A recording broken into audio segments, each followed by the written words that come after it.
ایک بات سنیں، بڑی شاندار ہے، امام غزالی نے لکھی ہے۔ امام غزالی کہتے ہیں کہ ہارون الرشید حج کر کے واپس آیا، بغداد میں راستے میں حضرت بہلول دانا بیٹھے تھے، رش بہت تھا، مجمع لگا تھا، سپاہی آئے، کہنے لگے اٹھ تو۔ حضرت بہلول دانا نے کہا کہ ہارون رشید کی زمین نہیں ہے، زمین تو میرے رب کی ہے، میں کیوں اٹھوں؟ وہ قریب سے گزرا تو سلام لی، تو آپ نے اس کا جب پروٹوکول دیکھا نا تو آپ کہنے لگے ہارون الرشید تجھ سے تگڑے تگڑے موٹے موٹے پروٹوکول میں نے لوگوں کے دیکھے، اور یہ جو تیرے دائیں بائیں تیرے نعرے لگا رہے ہیں نا، یہ پہلے ان لوگوں کے نعرے لگایا کرتے تھے، اور تھوڑا وقت گزرنے دے، جو تیرے بعد آئیں گے یہ سب ان کے بھی نعرے لگائیں گے۔ تو جھوٹ کی دنیا میں زندہ ہے، تو نے ان سے امیدیں وابستہ کی ہیں، یہ کل اس کے نعرے لگائیں گے۔ اور اس پر اس بات کا بڑا اثر ہو گیا، وہ گھوڑے سے اترا، آ کے کہنے لگا حضور آپ نے مجھے بڑی اچھی نصیحت کی ہے، میرا نا دل بڑا ٹھنڈا ہوا ہے، میں نے سنا ہے کہ آپ مقروض ہیں، آپ نے کچھ لوگوں کا قرض دینا ہے، تو مجھے حکم ہی دے دیں تاکہ میں آپ کا قرض اتار دوں۔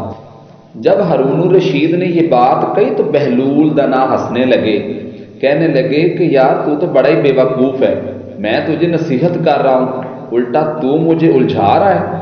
کیا ہی خوبصورت انداز ہے رب کریم کے بندوں کا۔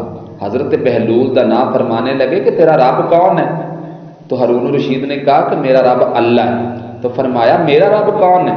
ہارون الرشید نے جواب دیا کہ آپ کا رب بھی اللہ ہے۔ تو بہلول دانا کہنے لگے ایسا تو نہیں نہ ہو سکتا کہ اللہ پاک ہارون الرشید کو دیتا رہے اور بہلول دانا کو بھول ہی جائے۔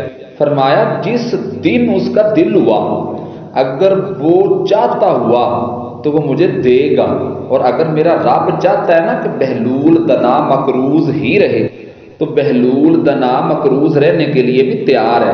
وہ کیا کسی نے بڑا پیارا شعر لکھا تھا کہ دکھ قبول محمد بخشا راضی رہن پیارے۔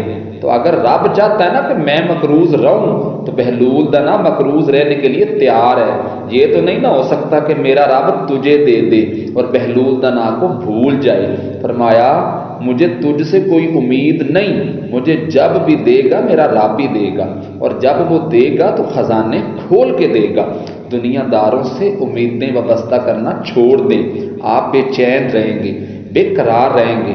اللہ والوں سے ضرور امیدیں وابستہ کریں، کیونکہ ان کے پاس جو کچھ بھی ہوتا ہے رب کا ہوتا ہے، لیکن سیٹھوں سے نوابوں سے باہر آ جائیں۔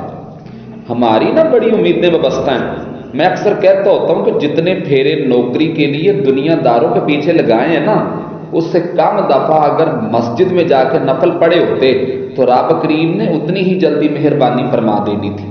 اور تیسری بات یہ یاد رکھیں، اگر سکون لینا چاہتے ہیں تو لوگوں کو ڈسکس کرنا بند کر دیں۔ بہت ساری کمزوریاں ہم میں ہوتی ہیں، پھر بھی اللہ تعالیٰ ہماری روزی بند نہیں کرتا۔ اللہ ہمیں نہیں کہتا کہ زمین سے نکل جاؤ۔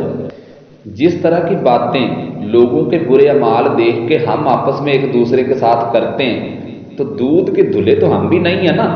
اگر ہم غلطی کریں اور فرشتے ہمارے یہی باتیں لے کے رب کریم کی بارگاہ میں جائیں تو ہمارا رب کریم ہمارا رزق بند تو نہیں کرتا، ہمارا رب بلکہ ہمیں رزق عطا کرتا ہے۔ اور اگر ہمارا رب اتنا کریم ہو کے ہمیں معاف کر سکتا ہے تو ہم اپنے بندوں کو معاف کیوں نہیں کر سکتے؟ لوگوں کے بارے میں دل میں بغض نہ رکھیں، لوگوں کے ساتھ دل میں کینہ نہ کریں۔